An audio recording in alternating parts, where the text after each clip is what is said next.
Hey, you're listening to Tech Talks with Lou, and I'm Lou Temlett. I hope you're having a good day, and I'm really thankful for you listening. So this is Tech Talks with Lou, the show in which I discuss the top tech secrets for success from the best in today's digital world. Last time, I spoke with Ginny Foster, robotics specialist with over 10 years experience in electrical engineering and 6 patents. We spoke about growth mindset and the benefits of learning languages. If you haven't already listened, head back after this episode and let me know what you think.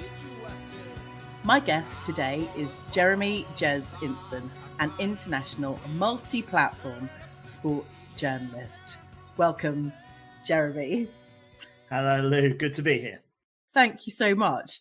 It's been a while since we've last kind of connected, but I've been following your fantastic journey of sports journalism over the years, and we're going to be covering some of that during this episode, as well as the tech you've used to really progress your journalism career. But I'd like to start back with our connection in mind, education, so to speak. We first met at Plymouth University back in the mid to late 90s. Tell us more about, what you were studying and, how we met. Well, I think we met, obviously, I was there studying politics, so I got a little bit of Italian tacked on to my course. The way it works, you're supposed to do either sociology or social policy, along with politics as one of the modules, and I didn't really fancy either of them, and I'd always fancied learning Italian. And so that's where I first started learning Italian, and that was it was officially it's BSc Politics with HONS, but I always tell people politics with Italian just because it sounds a bit more interesting. Obviously, while there, I went along to the musical theatre group, and that's where I met you, and we had a couple of performances in our time there, and a lot of fun as you do it when you're a student, as you should do it when you're a student. I think, I think I got the balance right as well between having fun as an undergrad and in terms of going out having fun, but also the work, because I ended up with 2-1. And during that time, I'd shown a little interest in journalism at school. So I sixth form and whatnot, had a bit of work experience at the Garstang Courier, a local newspaper near where we lived, up in sort of northern, up near Lancaster in the northwest. And I had a bit of a taste for it then. It sort of died down a little bit the first couple of years. And then I had a friend at uni, a chap called Tom Clark, who used to write for the university magazine, which was called Fly, the student. I remember. Do you remember Fly? Yeah, yes, every Friday morning he used to go and pick it up from the student union. That's the right word.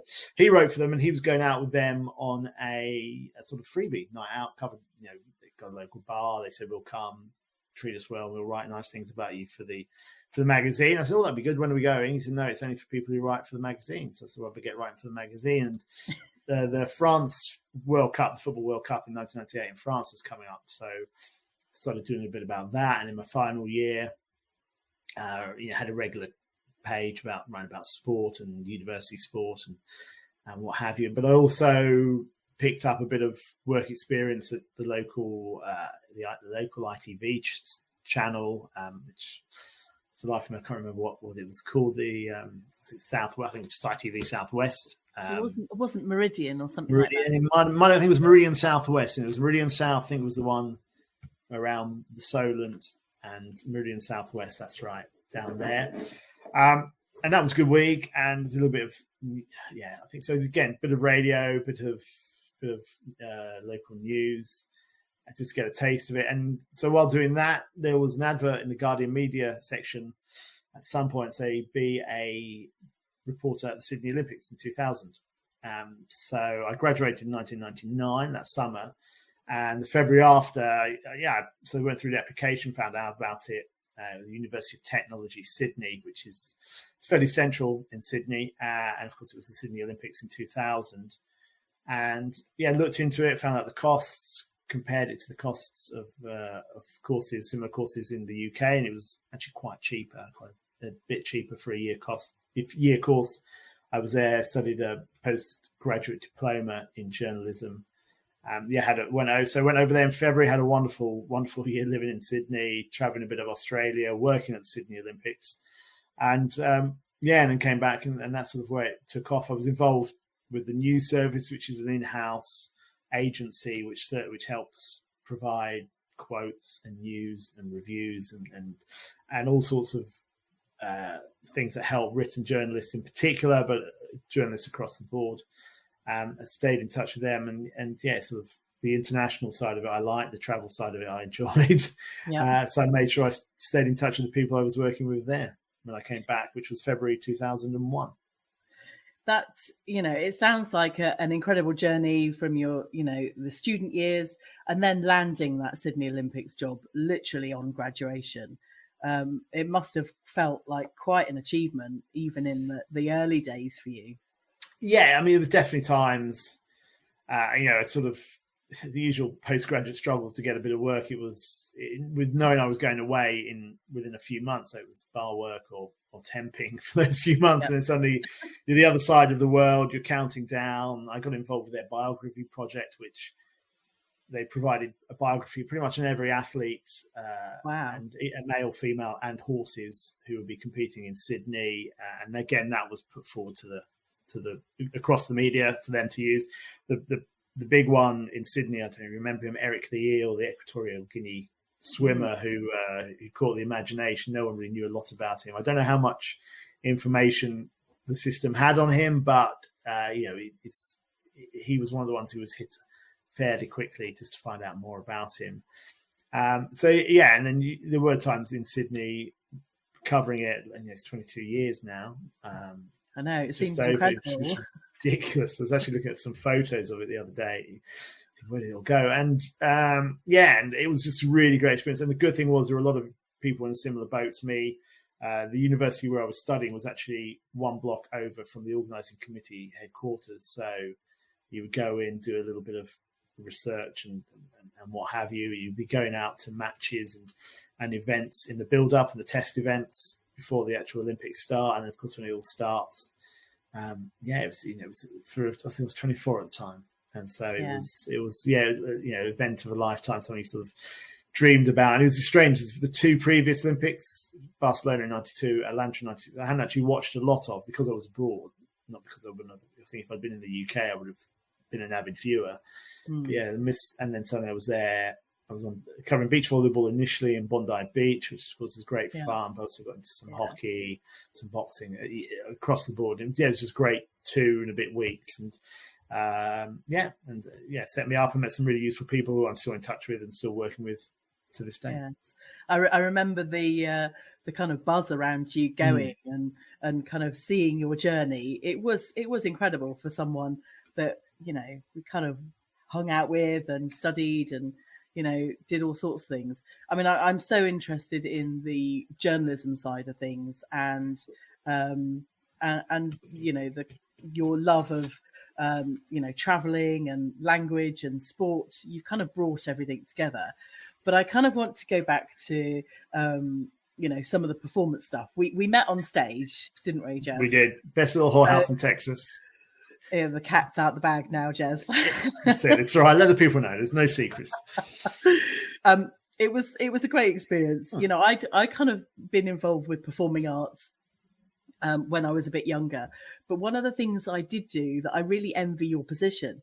I was doing all the digital stuff. It was digital back then.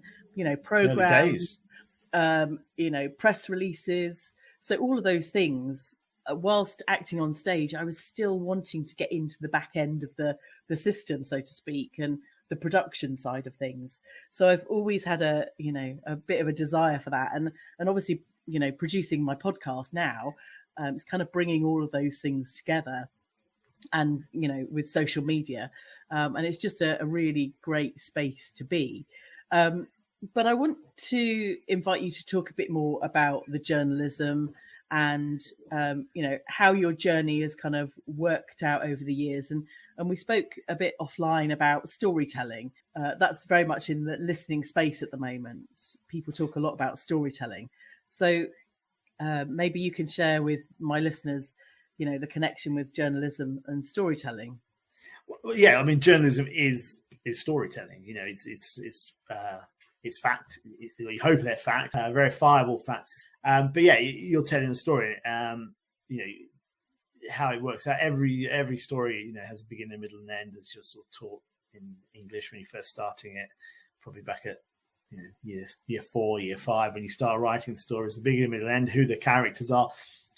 Every story you read on a website, in a newspaper, a magazine, there's actors within that, if that doesn't sound too cheesy, albeit on radio reports or documentaries, be it short form, long form, they're all made up that same way. And the more rounded they are, the more interesting they are.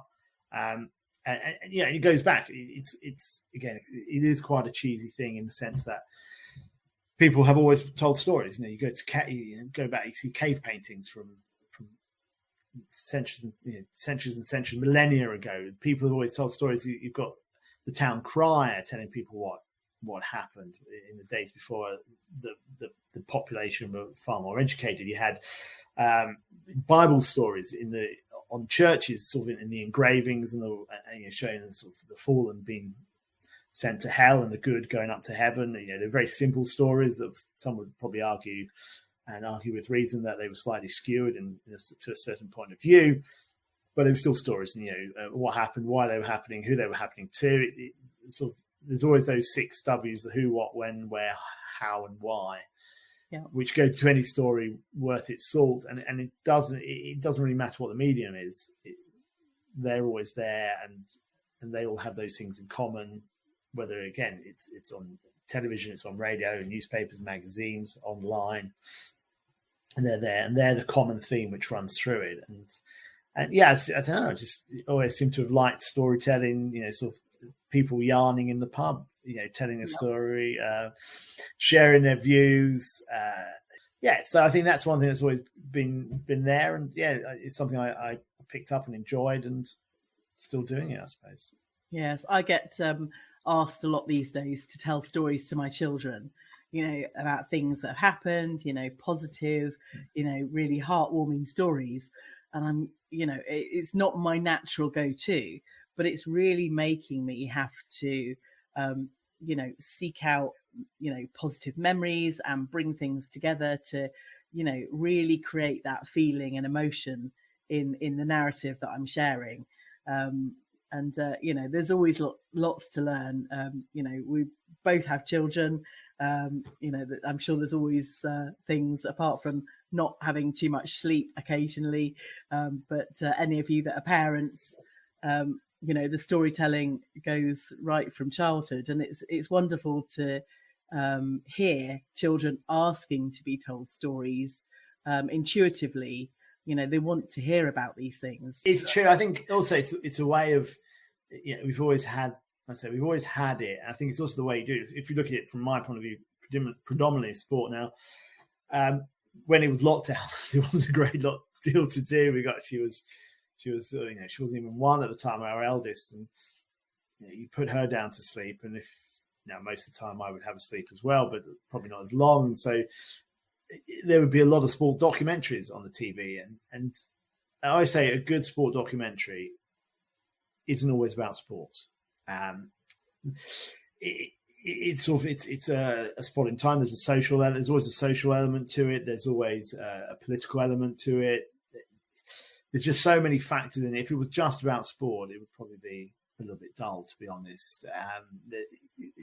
And say, for instance, something like the Last Dance, the big one they did on Michael Jordan, the basketball player in the 90s. And again, there was politics on that, comparing him to current, well-known black athletes in the USA, speaking up like LeBron James, who was very much who's the heir to Michael Jordan, who very much spoke up on the Black Lives Matter thing, whereas Michael Jordan was very much kept his own counsel.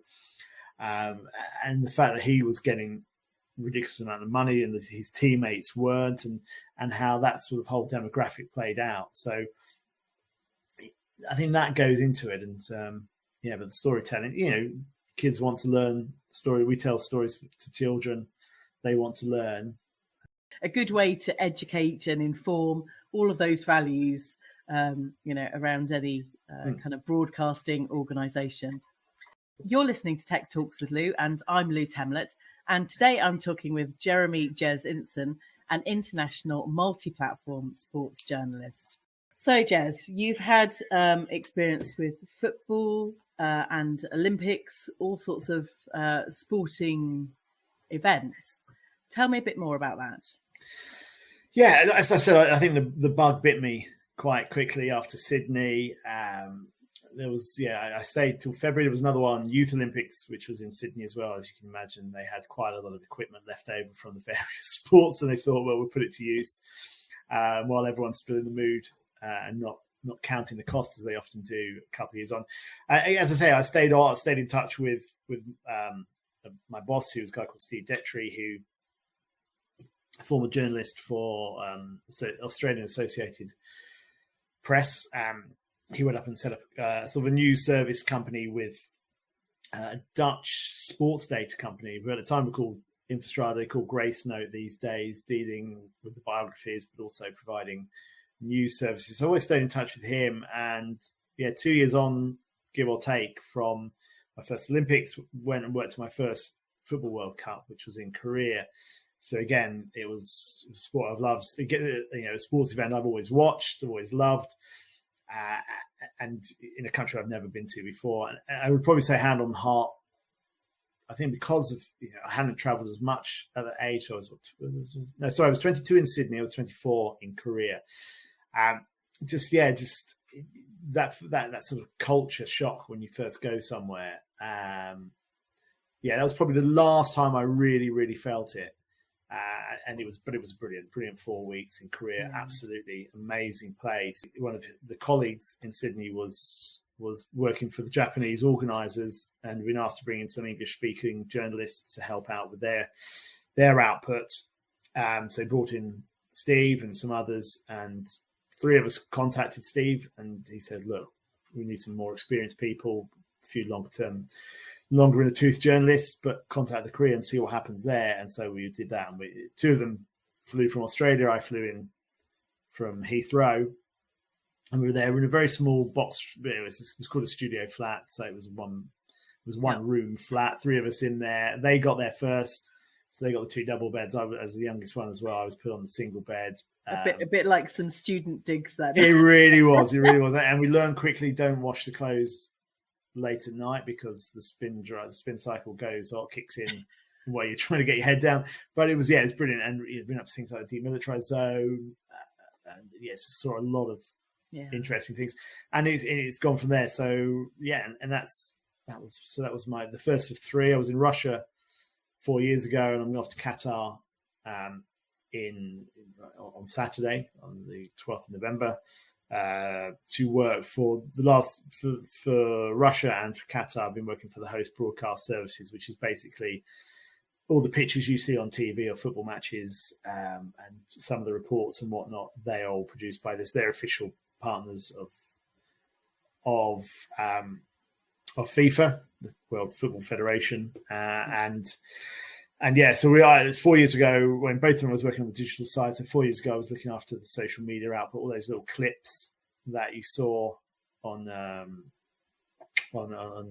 Twitter and across the social media spectrum. We were putting them out. I was overseeing the producers who were clipping highlights and reports, and doing something similar this time. Fab. So it's incredibly exciting. So before I kind of get onto the digital and the tech stuff, if any of my listeners would, kind of feeling like they'd love to be a sports journalist, is there any advice you can offer anyone to, get into this particular field? I think there's the obvious one is write stuff and produce stuff. If have a YouTube channel. As before, one of those things. Right, we'll go into it probably in a bit more depth in a moment. I'll hold back. So you want me to hold back on this? But filming and editing is a lot easier than it used to be 20 years ago. And likewise, podcasting and writing, having your own blog, things like that. Just keep doing those things, but know your worth as well, I think, is one thing. Don't get suckered in. There are a lot of websites and others where it all comes down to writing stuff and almost commission based. So you get so many eyes on it, and with the respect that they're never going to get that amount of eyes, and they're just getting free reports for their website. So don't sell yourself short is another one I would say. But then speak to people. There's people out there who talk. Don't be scared to ask. Yeah, people might bite back at you, but then the next one may not. Everybody was in that situation at some point to start with, and it's worth talking to people, finding out about them. If you can, if you've got the time, and a course is always good. There's some good courses out there, either that be a full-on post-grad or just a sort of short NC National Certificate of NCTJ, National Certificate of Training in Journalism. Those courses are always well respected and well looked after. And of course, the people who will be teaching you will be well connected as well. So that's smart. It's definitely. If you have a passion for sports journalism, go and seek out some of those. I'll pop them in the show notes. But if it's something that lights your fire, Jez is off out to Qatar. He's Sydney Olympics in 2000. And a whole raft of things in between. It's just incredible, your journey, Jez. I've been in awe following your kind of journey over the last 20 years. You've made a name for yourself on an international level, which is outstanding to see. Let's talk about tech and how technology in journalism, sports journalism specifically for you, has made your life easier, more successful, and how it's enhanced what you do.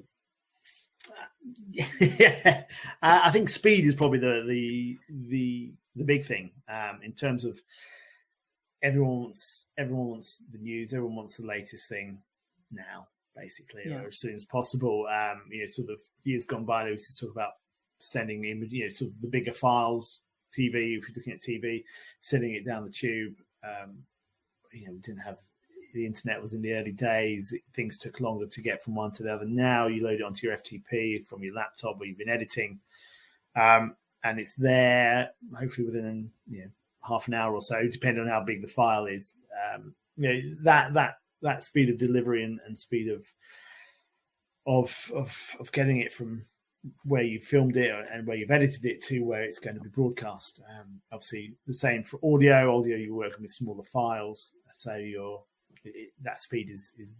And one thing I always find when you having spent a bit of time editing video and then you start editing audio, you forget how quickly the export can. It's only 2 minutes, it's done. But I think that's the key thing. Everything is all about speed. Everything's speed. Quick internet. We're moving on to 5G now, and so the people I was working with in Tokyo 2020, which is basically the Olympic equivalent of host broadcast services, Olympic broadcast services, against all the pictures you see coming out of Tokyo 2020 and pretty much every Olympics since Vancouver 2010, I think it was, when they went fully in control. They weren't, before that, Beijing had their own broadcast company. That sort of changed. They were all coming from Olympic broadcast services. I was working for something called Olympic Channel News, doing features and post-match interviews. And they are very much about the speed. They're already at the Pyeongchang Winter Olympics in 2018. They started filming and sending on 5G cameras. They increased for Tokyo. There's going to be more. There were more of them in Beijing.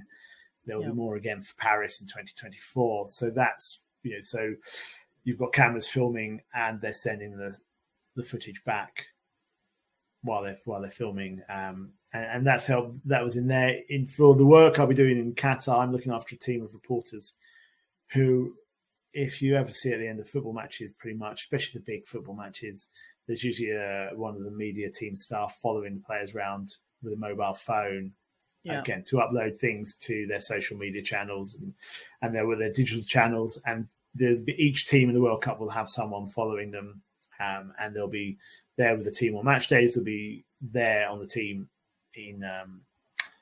at training and filming and sending it back, and they'll be broadcasting live. So if you're England, you're from ITV or BBC, I'll be sending you an email going, or to everyone, in fact, all the host broadcasters for the World Cup, saying England training will be streamed live from 2:00 or 1400 on Tuesday, and for all 32 teams, and then as it goes down. And again, 4 years ago, we had something similar, but with cameramen, but it was a little bit of a longer process. They didn't stream it live. They would have to go back to their hotel, find their Wi-Fi, and send it from then. So that's the key thing in the 5G migration. The other thing is sustainability, how their broadcasting companies are limiting and cutting down. They're very conscious how many people they send out to various so for instance in Tokyo, OBS, a lot of their staff who in the past would have flown to Tokyo actually stayed on site in their headquarters in Madrid and were able to use the studios they have there. For Qatar, there was some talk of the digital output being done from their headquarters, which are in Paris. But I think the need there to be on site. So I think they're always looking at technology, how they can boost their sustainability and green credentials. Yes, and that's quite a challenge. Do you think over time, there are going to be less journalists at live events, or? Well, I think there already are. There already are. I mean, you saw it. Yeah. You saw it in Tokyo. I mean, Tokyo was affected, and Beijing. Both of them were affected heavily by the COVID pandemic, and Japan and China's way of responding to them. Yeah. But I think, like so much more, we're doing this over an interview, online interview, and people had to do during the pandemic are now, they're firmly part of the working life. You watch, I remember when it first started in the start of 2020 when the pandemic, and watch things like BBC Breakfast, and they'd be interviewing various politicians or various spokesmen for this to find out what was happening. And of course, they were all done from their bedroom office or their lounge or what have you. Whereas in the past, they might have been brought into the studio. Yeah. And now, while things have more or less returned to normal, touch wood, they stay that way.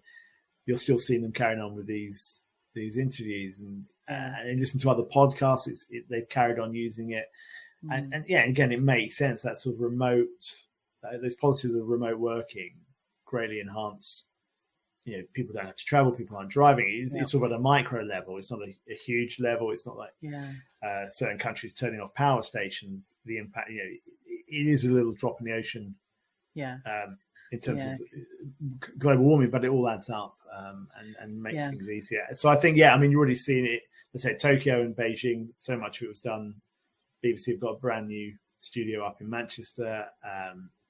Eurosports, who are the official rights holders, again, they do similar things from their Hammersmith HQ. And I think you will now. Unfortunately, it won't.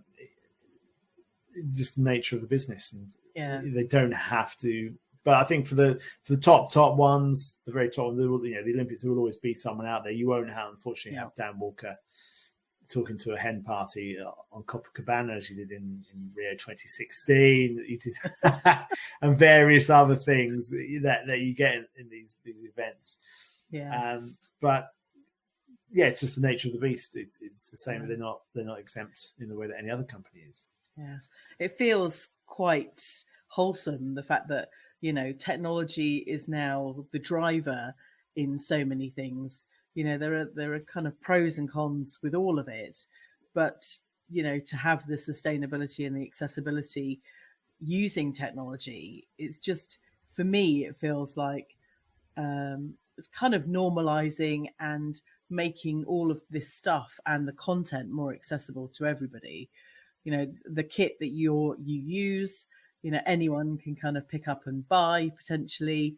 Back in the very early kind of 80s, 90s, some of the kit that broadcasters were using, wasn't accessible to everybody. So, I think that's a great thing in terms of quality as well, because, journalism, if you're producing content, then it does have to be good content, in my opinion.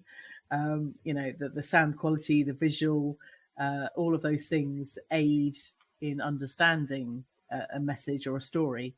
I think it's become almost polarized. I mean, there's so much today where two extremes, and I think it's just sort of, we've got a $30,000 camera. Well, the average person isn't going to be able to afford that, but on the other hand, they can afford. Most people have one of these. This is my brand new phone. Excuse the advertising, but the quality of that camera, in the 15 years probably that smartphones have been on the market has jumped exponentially. And again, it goes back to the storytelling. You watch a news report, TV news report, and they will, a lot of the time, a big event, like you said, you can't have a BBC or an ITV or Sky or Channel 4 reporter wandering the streets of London or any other major city looking for a story. So if things do happen, you get,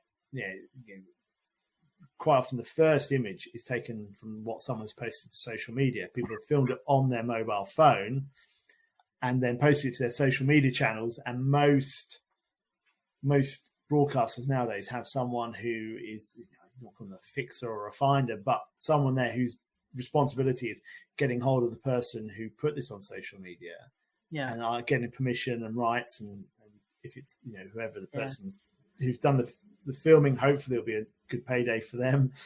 And they're able to use that clip in their news report. And so I think that's one way of doing it. And I was saying that the quality of phones is so good now. I know people who film news reports exclusively on phones, not necessarily for any of the major broadcasters, but for smaller companies and what have you, and let's say the digital offerings from not just sports teams, but that's my field, but within sports teams, they use the video now back of house, in the changing room.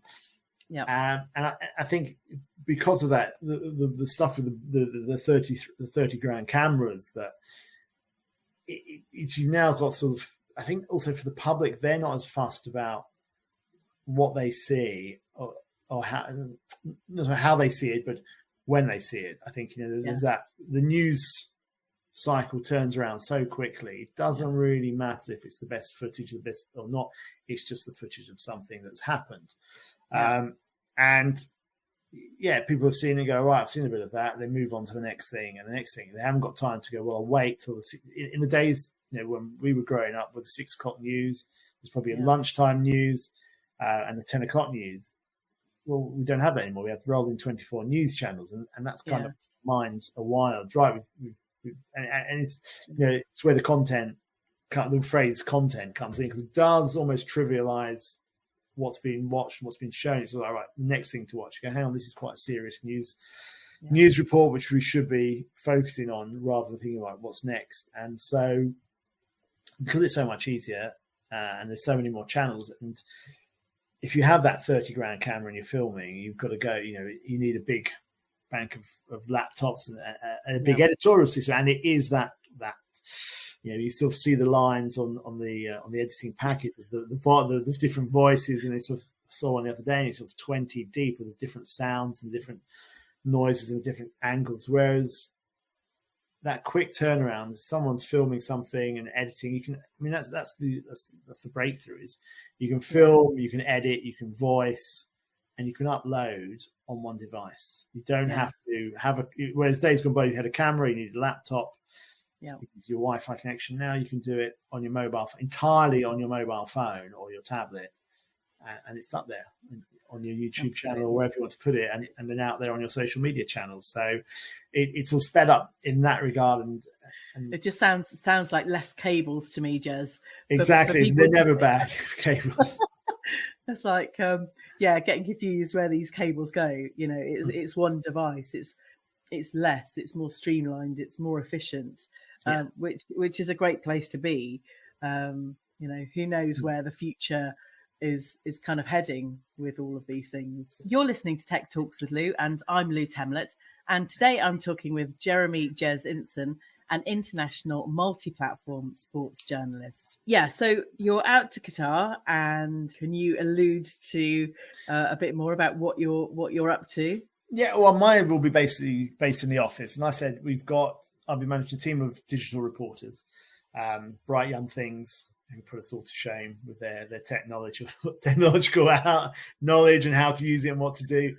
And it's very much a model 4 years ago in Russia. Again, it shows how quickly things move on. I mean, even going back further to the South Africa World Cup in 2010, the people I'm working with were putting things out to be sent to people's mobile phones. These sort of people, the migration across the smartphones probably hadn't been as great as it was now, certainly. So people were still having those early days from the sort of mid-2000s where people getting goals highlights sent to their phone and sort of watching a very grainy, very pixelated image of, well, it wasn't even an image, video of someone scoring a goal.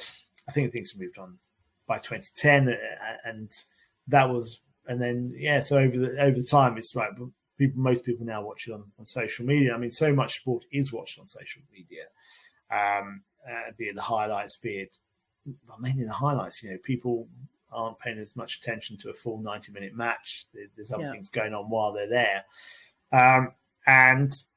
so I will be looking after a team of reporters. Each team, there's 32 teams at the World Cup, will have one of these bright young things with a mobile phone, and quite simply they'll be going, and hopefully they'll be charged up overnight, so they'll be ready to go the next day.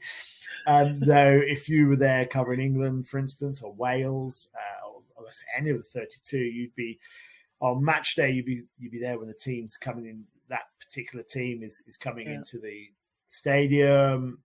You might be allowed into the stadium. It depends what their media manager wanted to allow you, what they wanted to put on their own channels. When the player's running onto the pitch, the warm-ups, basically everything until what you watch on TV, short of a full live broadcast. And that would go out to all the broadcasters, so BBC, ITV, Télé France in France, RAI in Italy, ZDF from Germany. Just a few of the ones off the top of my head, Fox Sports in the USA and Australia. And they have access to it, and they can take what they want for it for their digital channels. So that's match day. And then non-match day, they will be going to training sessions and probably filming for 30 minutes or so over a training session, focusing on, if they were going to Argentina, there'd be a good deal of footage on Lionel Messi and one or two others, big name players, but you want a good spread depending on what they're writing. So I'll be managing them, making sure that so I'll be sort of putting two ways, making sure that the broadcasters know when these streams are happening and what time they start. The email. And then after that, it's all a bit of damage limitation, because hopefully there won't be much to do, but in the event that a bright young thing, for instance, say the person he or she covering Portugal, doesn't get the message from the media manager that they don't want footage of Cristiano Ronaldo being treated on the side of the pitch by the physio on his ankle or his hamstring, and he puts out some footage of that very thing happening, when they want to keep it hush-hush, that their star players might be carrying injury. I think I'm the person who's supposed to be smoothing it out. So my 20 years of this hopefully will come through in a diplomatic way. So goodness, I mean, it sounds like your experience in politics and languages and journalism all kind of culminating in dealing with these types of events. Well, so you're ideally placed. It sounds so exciting. And I know we were talking about the content that you're responsible for being mostly business to business. So you wouldn't necessarily know that it was your content, so to speak, but it's likely to be. Yeah, exactly. I think that, I would have had a hand in it. I sort of overseen it. I think it's probably like I did 4 years ago. We had a team of 4 producers. So most days we managed to squeeze in a few days off here and there. I see a bit of Moscow and enjoy the atmosphere. and yeah, so we'd have training clips sent through. Again, it's one of those things that we, as I said, changed a bit because it was in Russia. So you were over, I think it was over 4 time zones, and a hell of a lot bigger space than Qatar's going to be. And so you had different things coming in from training, but again, how technology is found. There's a problem, and technology solves it. The problem there we had was the people out filming at the stadium. They didn't have 5G cameras, so you couldn't send the footage back. So we would have to wait till whoever it was, they get back, the reporting team from, let's say, Saudi Arabia training session. They'd have to get back to their hotel, upload it, find the Wi-Fi, send it through, and take time. Whereas now, because, again, technology's moved on, Qatar's certainly not sparing any expense in bringing itself up to the top in terms of technology. That footage from it's a mobile phone. It's not a big £3,000 camera. That's coming back instantaneously, and those clips can go out for people who are doing that. There was they're all different ones. There are people sending each other's birthdays. Someone be out Harry Kane's birthday. I don't think it was, but it's sort of just an example. One of the England players has a birthday. They bring a cake out to him, and that footage would be filmed, and you make a little clip and a little bit, and that would go out to the host broadcasters. And they would do their. I mean, people like BBC, ITV, certainly they have their own digital teams as well. So they were producing their own clips off the back of that, and from their own footage. Do they have access to your? They had access to our content. Obviously, we didn't have access to their content because it was from their reporters, and that's their prerogative, and that's the way the system works, which is fine. And so it was things like that. And then match days, you would probably like little 15-second clips around every goal. We started off I think penalties if they were scored were fine because it was a goal. Penalty misses we didn't, but then of course we started off from Cristiano Ronaldo, one of the 2 biggest stars in the world. I think the goalkeeper saved it, and so it was like, we should probably, people, it's like, he's not perfect after all. Would be just a little caption, one short caption to go with it. We didn't write anything with it; they just go out. And people could add them. A little blurb on who, what. Again, storytelling, who it is, what they're doing, where they are, who they're doing against. The 6 Ws came into play, but again, that's almost micro storytelling. As opposed to the longer, it's almost rather than the longer form. And anything significant in the game, which was enjoyable. But it was an interesting experience, and they went down very well. I mean, the biggest one got a lot of hits. A lot of use was basically the Brazilian coach jumped up when Brazil scored a goal, started running along the touchline. I think it was a water bottle or something in his way, and he tripped over it and went head over heels on the touchline. And that was one we put out, and I think that got up close to a million hits over the period of the World Cup. Goodness. So that was definitely the big one. So you're producing content using facts, storytelling, the remind me, 5 Ws? The 6 Ws, so the who, what, when, how, who, and why. So you've got 5, but one of them has a W in it, but it begins with an H. So I remember the five. Oh no, that's anyway. Yes. So then you're sharing the facts, and then agencies, whatever, are layering up their narrative or story on top of that. But you're producing the raw content that is kind of the most credible, professional that it could possibly be. All been well. But that's what we'll be doing. So it will be, it's just a different way of it's still storytelling. It's just a different way and different medium. But the facts apply. You want to know who it is. You want to know who it's against. You want to know where they're doing it. When they're doing it. I mean, some of those things are fairly obvious. When, it was today, and where. Well. But, so are your digital journalists, do they have a specialism and an interest in sport, or are you literally pulling these people because of their digital technology skills? I think it's a bit of both. I think it's like anything. You find that there are people who are more tech-minded and don't know the sport as well, but others. But I think this is more on the on the sports knowledge and the journalism side. I think you would go for. I think the digital skills are good, but they're not essential in this. They're not the next. We aren't actually doing too much of them. We're just we'll be holding a camera and pointing it type thing and making sure that it's recording. Yeah, I think that's great. You're empowering the people that have a passion and a love for that, particular sport, and kind of nurturing them through that. It really does go back to the find a passion or something you love doing, and then learn how to build processes in on top of that. Yeah, and it's one of the, I mean, it's a new way of how we watch, again, how we consume content.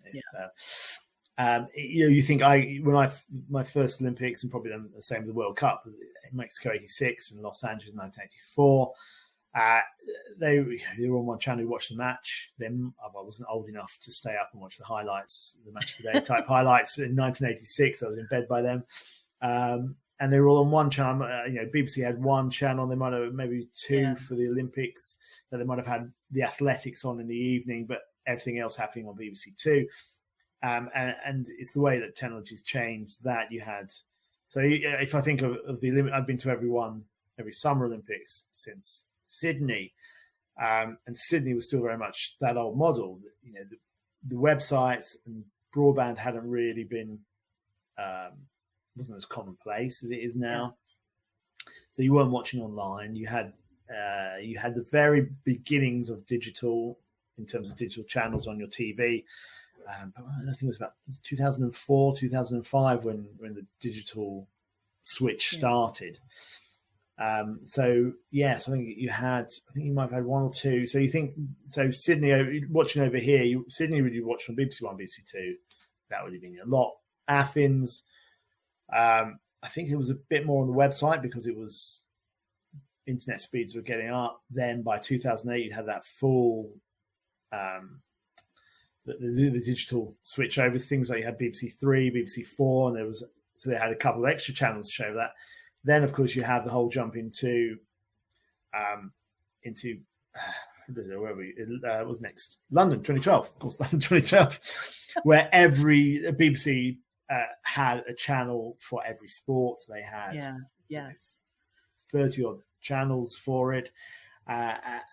And also internet was much quicker. iPlayer was around; people could watch on that. Social media was sort of going that way. Then by Rio, there was a lot more going onto Twitter, especially Instagram to an extent, and of course, latterly, you've had people. I think it was India were broadcasting parts of Tokyo 2020 on Facebook as well. So you've gone from, so it's gone across the board now. There's so many different ways to watch highlights and replays, and I think that's the thing. Most people find out scores, and if you go back to, again, when I was younger, when I first started watching football in the mid '80s, there was the whole thing. If you went to a match, you would listen to a transistor radio. You take your wind-up transistor radio, your batter-powered transistor radio, and listening to a crackly. Well, it wasn't even Radio 5 Live there at the time. I think that wasn't around. It was Radio 4 to get the final scores. And now, of course, you can follow it all the way through on your mobile phone. Know exactly what's happening on your rivals. Exactly. Nothing's a surprise anymore. That's really interesting, actually. I kind of got this visual of someone being at a football match with their transistor radio. But we've kind of completely moved along and getting the whole picture, even if you're there, because obviously you can't see everything. It's still a very limited view if you're in the place. But our minds and our ears are open to all of the story behind the scenes, and even more behind the scenes. So I think it's, of course, you still get those rumours sweeping the ground that so and so scored, or and so you've got a chance of avoiding relegation or winning the championship. But I remember there was a time, those days when you would go. So I'm thinking probably early 2000s, and not having the replay on the screens at the stadium, which you do, I think you get now. I don't really go enough, but I think it started showing them, and and there those little things, and people on the tannoy and whatnot. Yeah, it's all, as you said at the beginning, it's all about the method of telling the story rather than how we tell the story. Yeah. And as I said, going back to what we're doing now, my podcast and things like that with the iPhone, I'll show you. Yeah, I know we're audio. We've got a little clip-on microphone, a little transistor which you plug into the bottom of your smartphone, and then you can record. The sound quality is great. And it's highly usable and doesn't get any of the wind rush effect that you sometimes if you're just using your iPhone or again another bit of advertising, your smartphone. You can record it, you can edit it, and you can publish it all from there. And it sort of democratizes things a bit, but it does mean that everyone can do it. And I think the one thing people find with the news cycle is that not everyone's views are quite palatable. So you do get that extreme of opinions, if you like. You're listening to Tech Talks with Lou, and I'm Lou Temlett. And today I'm talking with Jeremy Jez Inson, an international multi-platform sports journalist. So, Jez, you're out to Qatar, which we know about. I'm very excited to be watching some of the footage, knowing you're responsible for it, whatever comes back. Now, how can people get hold of you if they're interested in sports journalism? Obviously, you might be a bit busy for the next couple of weeks. On LinkedIn, I think it's just plain old Jeremy Inson on LinkedIn. There's not many Insons around in the world, but it's something I found, which is quite, it's quite helpful. But good for the search algorithms. Exactly. There's not a great deal of us. So Jeremy Inson at LinkedIn. At Jeremy Inson on Twitter. They're probably the best two. And so they're the two to get hold of me if they want any advice or thoughts. And also, so in your commercial life, your sports journalism, but in your kind of personal time, you also kind of embody that passion for sports and journalism with your own podcast. That's right. Well, it's not mine. It's one I look after and run. It's for my the amateur section of Ealing Trailfinders Rugby Club, Ealing Trailfinders 1871. They're the men's amateur section of Ealing Trailfinders who have been in the news recently with people like Wasps and Wasps Warriors going out of business, and they're the next cab off the rank almost to go up to the Premiership. They've been knocking on the door for quite a few years now, and I've played for their amateur side on and off for quite a few years. And my sort of playing days are winding down, but just a way of giving the club a slightly bit more of an identity and help putting it out there a bit more, and just give myself a little bit more experience with podcasts as well. Spoke to a few people, ran the idea past other players, some of the coaches and management, who agreed it'd be pretty good idea. So every once a week on the whole, probably every for 3 weeks. She was doing 3 week spot, 3 weeks, and there's a bit of a break. And it's basically just telling people what it takes to run a amateur sports club. There's a lot of work. I think people don't quite understand how much work's needed, how much work goes into it. These guys are doing it for free. It's their passion, how they shape the club, the sort of direction they want to go in, and also their backgrounds. There's a lot of people there whose background you don't necessarily know about, people who've played at a high level on the coaching side, people who've had sort of quirky, different stories throughout their playing careers. There's one or two whose fathers played at a pretty high level and quite well known, and just getting there, how they became involved, why it became to mean so much to them. Yeah. Just so that, I think one thing that's happening, playing numbers are shrinking, so there's sort of that demand to get young, interested players in. Something like a podcast helps. Sells the club on the marketing side. So it's just short 10 minutes, just chatting to rugby about people, how the season's going. They're having a good season now, so everyone's happy to chat, which is always useful. Monopolize on that. And as I say, the best marketing in sport is success.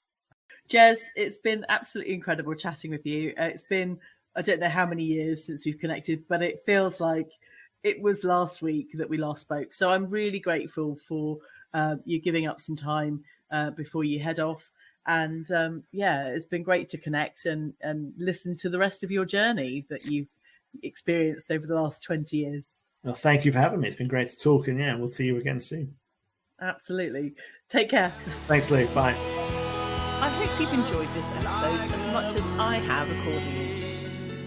I look forward to have you listening in again for the next episode. And in the meantime, I'd love you to rate, review and download this episode.